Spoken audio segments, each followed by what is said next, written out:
Halo semuanya, kembali lagi di Sniper Podcast. Perkenalkan, nama saya Rizky Fajar.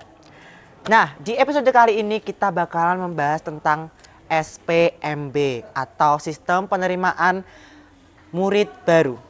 Untuk membahasnya lebih dalam, kita kedatangan narasumber yang istimewa. Yuk, langsung saja kita kenalan. Bisa berkenalkan Bapak? Ya baik, saya Pak Muslihun. Oke. Kebetulan sekarang menjadi panitia SPMB tahun 2025 di SMK Negeri 1 Brenghapus. Nah, itu dia tadi Pak Muslikun adalah Ketua Panitia SPMB tahun 2025.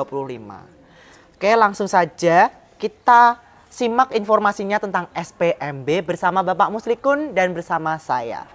Oke, baik, pertanyaan yang pertama, bisa diceritakan sedikit tentang SPMB dan bagaimana prosesnya di sekolah kita nih Pak? Baik, terima kasih Kak Fajar dan para pemirsa sekalian.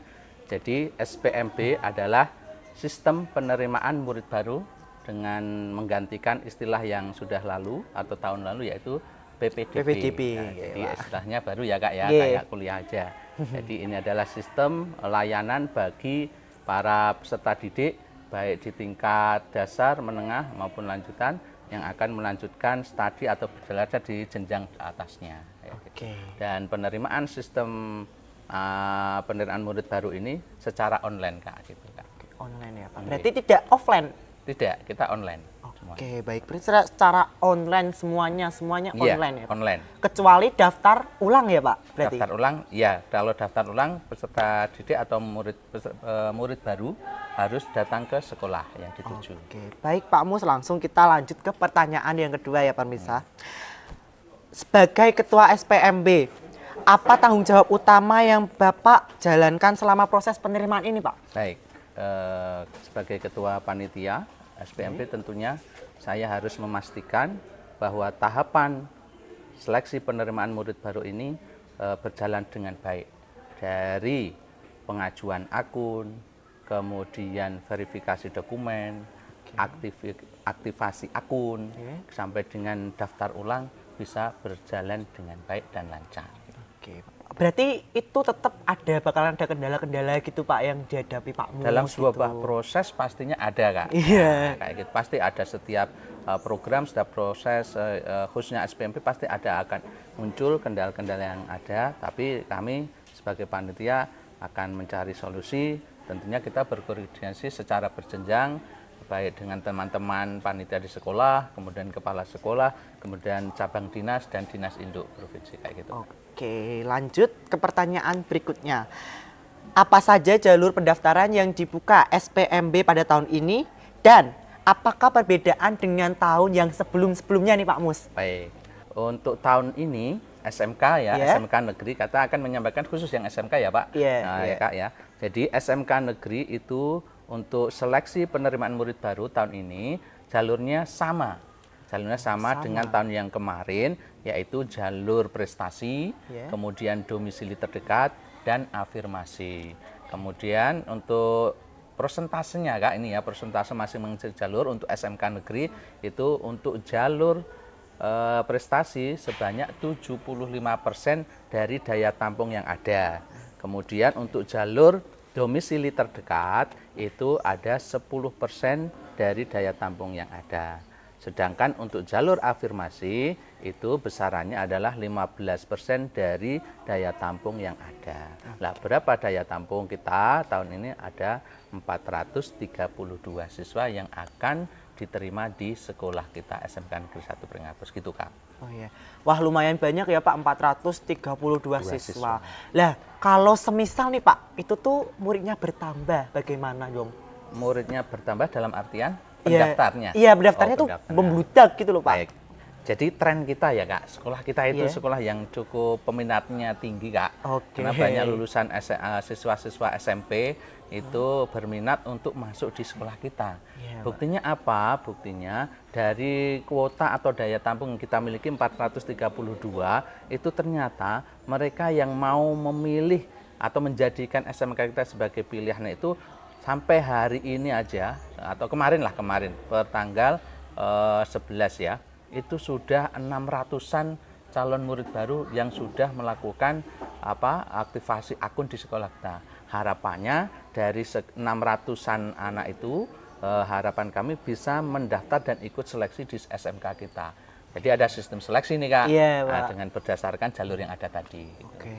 Wah banyak ya ternyata yang berminat di SMK Negeri 1 Pringapus nih. Oke, pertanyaan yang selanjutnya nih pemirsa. Apa tantangan terbesar yang dihadapi dalam pelaksanaan SPMB dan bagaimana cara menanggulanginya Pak Mus? Menanggulanginya ya Kak. Oke, jadi sebenarnya karena di awal Pak Mus tadi sudah menyampaikan sistem penerimaan murid baru ini berbasis online. Anak-anak itu bisa melakukan aktivasi dan melakukan pengajuan akun itu via online menggunakan smartphone atau piranti lainnya, laptop atau komputer di rumah selama terkoneksi dengan internet, bisa melakukan pengajuan akun dan aktivasi akun, bahkan sampai memilih sekolah dan jurusan melalui internet. Tidak harus datang ke sekolah atau satuan pendidikan yang mereka minati. Hanya ketika mereka melakukan verifikasi dokumen, mau tidak mau karena ini sifat wajib, harus datang ke sekolah yang dituju untuk menunjukkan keaslian dari dokumen yang diunggah waktu melakukan pengajuan akun. Kayak gitu Kak. Ya mungkin Pak, kalau misal nih calon peserta baru kesulitan untuk mendaftar di rumah, itu bagaimana itu kan kendalanya ya? Nah, betul, jadi kebanyakan anak-anak yang masuk ke kita itu memang bukannya nggak berani ya, tapi mungkin anak-anak itu merasa khawatir bila mana nanti saya mengajukan akun sendiri, kemudian daftar sekolah sendiri di rumah melalui smartphone mereka atau komputer ataupun laptop, mereka ada khawatir kalau gagal atau bagaimana. Ketakutan ini bisa kita layani dengan anak-anak bisa mengajukan proses pengajuan akun, kemudian aktivasi akun itu dilakukan di sekolah kita Kak. Kayak gitu. Jadi anak-anak bisa datang ke sekolah kita SMK Negeri 1 Pringapus dan kita memberikan layanan itu. Oke, berarti sekolah juga memberikan fasilitas gitu Pak? Oh iya, kita fasilitasi. Kayak gitu, kita sediakan loket-loket untuk verifikasi dokumen, pengajuan akun, bahkan sampai aktivasi akun, sehingga anak memang benar-benar memiliki password untuk login dan mendaftar melalui link SPMB Provinsi Jawa Tengah tahun ini. Gitu, Oke, Pak. Seberapa besar sih peran teknologi atau sistem online dalam mendukung PBDB atau SPMB tahun ini Pak Mus? Baik. Jadi memang basisnya online ini Kak Fajar dan para pemirsa. Jadi berapa besar perannya teknologi? Sangat besar sekali. Jadi hampir ya 90% karena ini yang utama ya Kak. Kalau tidak ada teknologi ini tidak akan dijalankan secara online. Jadi memang secara online kita harus bergantung atau memanfaatkan teknologi yang ada dalam prosesi SPMB tahun ini Kak. Iya Pak, siap. Oke. Bagaimana sekolah memberikan informasi tentang SPMB kepada calon siswa dan calon wali siswa, Pak Mus? Baik, terima kasih Kak. Ini penting sekali nih, karena informasi itu kalau tidak disampaikan ke masyarakat luas, mereka tidak akan tahu ya Kak ya. Ya tentunya para pemirsa dan para calon murid baru itu harus tahu. Nah, bagaimana informasi itu bisa mereka terima? Baik, sekolah kita memberikan layanan informasi satu, memanfaatkan media sosial atau sosial media yang kita punya. Ada IG, SMK, kemudian ada Facebook, ada TikTok, kemudian ada website. Lah, informasi terkait dengan SPMB kita secara daring lewat sosial media kita sampaikan di situ. Jadi para pemirsa atau mungkin calon murid baru dan para calon wali murid baru bisa mengakses informasi lewat situ. Yang kedua, arus informasi juga kita buat secara real, istilahnya kita membuat pamflet, poster, kemudian kita sampaikan, kita pasang di tempat strategis akan bisa terbaca oleh mereka-mereka yang mau mendaftar di sekolah kita. Termasuk kita juga melakukan visitasi ke kelurahan untuk menyampaikan informasi kepada pihak kelurahan agar bisa diteruskan juga kepada warga kayak gitu Kak. Nah, kalau misal nih Pak, ada orang tua atau siswa yang mungkin kudet ya Pak, bahasanya sekarang tuh kudet atau kurang update nih untuk sistemnya ini, bagaimana itu Pak? Baik, kadang memang peserta didik itu terlena, tahu-taunya kalau sudah punya akun itu mereka sudah daftar, padahal belum. Karena kita punya tahapan selain pengajuan akun, kemudian verifikasi dokumen, aktivasi akun, ada tahapan pendaftaran. Nah, pendaftaran itu adalah tahapan di mana CMB, calon murid baru itu memilih sekolah dan memilih jurusan. Nah, dimulai tanggal berapa? Pendaftaran dimulai tanggal 14 sampai tanggal 18 bulan Juni ini. Pastikan anak-anak itu bisa mendaftar. Syarat utama untuk mendaftar itu harus memiliki akun yang sudah terverifikasi oleh sekolahan terdekat, SMK negeri maupun SMA negeri terdekat. Kemudian CMB atau calon murid baru sudah punya passwordnya untuk bisa login, masuk di link penerimaan siswa baru Provinsi Jawa Tengah dan memilih sekolah maupun jurusan. Lah, bagaimana dia biar tidak tadi Kak Fajar bilang kudet gitu ya. Kudet kita memfasilitasi membuat grup Telegram khusus untuk layanan informasi SPMB. Jadi anak-anak yang datang, calon wali murid yang datang ke kita, bahkan masyarakat luas bisa gabung di grup tersebut untuk mendapatkan informasi, karena kita juga buat informasi itu berbarcode Kak, jadi bisa di-scan dan bisa gabung secara online di situ. Nah, anak-anak calon murid baru maupun wali murid baru, itu calon wali murid baru bisa akses informasi terkait dengan informasi terkini pelaksanaan SPMB di tahun 2025 ini. Itu Kak. Oke, baik Pak. Misal nih,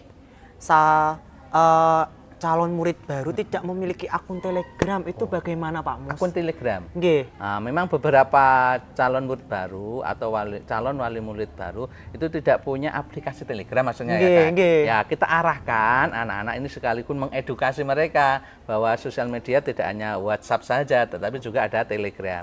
Anak-anak kita arahkan untuk menginstal APS atau aplikasi lewat Play Store, mengunduhnya, menginstal di HP mereka, dan kemudian kita sediakan barcode untuk grup itu, mereka untuk men-scan dan akhirnya bisa bergabung. Itu edukasi kita kepada calon murid baru gitu Kak. Oh iya, baik. Oke, berapa banyak kuota siswa yang akan diterima di tahun ini, dan apakah jumlah di tahun ini dan tahun sebelumnya mengalami perubahan atau peningkatan Pak Mus? Baik, terima kasih Kak. Untuk SPMB tahun ini SMK Negeri 1 Perengapus, kuota atau daya tampung kita di angka 432 siswa yang siap kita terima. Ini menyesuaikan daya tampung kita. Kita tidak bisa lebih ya Kak ya. Karena ruang kelas atau ruang kelas teori kita hanya bisa 12 rombel. Untuk tingkat 10 itu 4 rombel atau rombongan belajar ya Kak. Itu untuk jurusan busana, 4 rombel lagi untuk jurusan teknik sepeda motor atau teknik otomotif, dan 4 rombel berikutnya adalah untuk jurusan desain komunikasi visual. Jadi bagaimana dengan tahun kemarin dengan sekarang perbandingnya? Oke, tahun ini kita tidak mengalami perubahan kaitannya dari tampung. Tahun kemarin 432 dan tahun ini juga 432 gitu Kak. Oke, berarti banyak juga ya. 432 siswa. Pak, apakah mungkin 432 siswa itu bakalan mengalami penurunan atau misalnya mau pindah atau gimana gitu Pak? Baik, jadi para pemirsa dan calon murid baru SMK Negeri 1 Perengapus, perlu kita sampaikan bahwasannya sampai hari ini calon murid baru yang sudah melakukan aktivasi akun di sekolah kita melakukan verifikasi sudah di angka 600-an. Ini artinya dari daya tampungnya sudah melebihi 200-an lebih nih Kak. Maka akan dilakukan seleksi. Nah, ketika anak-anak nanti di tanggal 14 sampai 18 mereka harus memantau begitu dia daftar di SMK kita, nilainya masih bisa masuk enggak untuk di sekolah di SMK kita. Kalau anak-anak kok sekiranya nilainya sudah tidak masuk, tidak diterima secara sistem online tadi, anak-anak bisa melakukan pindah pilihan baik sekolah maupun jurusan. Tentunya anak-anak calon murid baru harus memperhatikan nilai kalian. Masih bisa enggak dipindah di sekolah lain dengan jurusan yang berbeda seperti pilihan yang pertama gitu Kak. Oke. Apa sih pesan atau saran Pak Mus untuk para calon peserta didik dan orang tua yang sedang mengikuti SPMB Pak? pesan kami panitia SPMB SMK Negeri 1 Prenghapus terkait dengan seleksi penerimaan murid baru. Bapak Ibu dan calon murid baru harus memperhatikan timeline atau istilahnya jadwal. Nah, bahasa mudahnya adalah jadwal atau tahapan SPMB. Bapak Ibu calon wali murid dan anak-anak calon murid baru bahwa tanggal ini ya, tanggal 12 ini adalah hari akhir di mana calon murid baru melakukan pengajuan akun, verifikasi dokumen dan aktivasi akun. Tanggal 13 besok sudah berakhir, anak-anak tidak bisa lagi mengajukan akun atau melakukan verifikasi dokumen dan aktivasi akun. Jadi pastikan hari ini yang memang benar-benar berminat untuk masuk SMK negeri, SMA negeri, anak-anak sudah memiliki akun yang sudah teraktivasi gitu. Oke, baik Pak Mus. Apa harapan Pak Mus terhadap peserta didik baru yang akan bergabung di SMK Negeri 1 Prenghapus tahun ini, Pak? Baik. Kira-kira. Kak Fajar, para pemirsa dan calon murid baru yang berminat masuk di SMK. Harapan kami di sekolah kami berharap anak-anak yang bisa diterima di sini, adalah anak-anak hebat. Oke. Ya, karena ini sudah melalui sistem seleksi, jadi harapan kami yang bisa diterima di sini adalah anak pilihan. Anak-anak pilihan harus punya semangat juang yang tinggi untuk mencari ilmu, belajar di SMK Negeri 1 Prenghapus. Gitu kan. Oke. Wah, tidak terasa kita sudah sampai di penghujung acara di episode kali ini. Terima kasih sudah menonton dan terima kasih kepada Pak Muslikun atas waktunya dan para pemirsa. Ditunggu gebrakan baru dan podcast berikutnya di YouTube SMK Negeri 1 Prenghapus. Jangan lupa like, komen, dan subscribe ya. Dadah!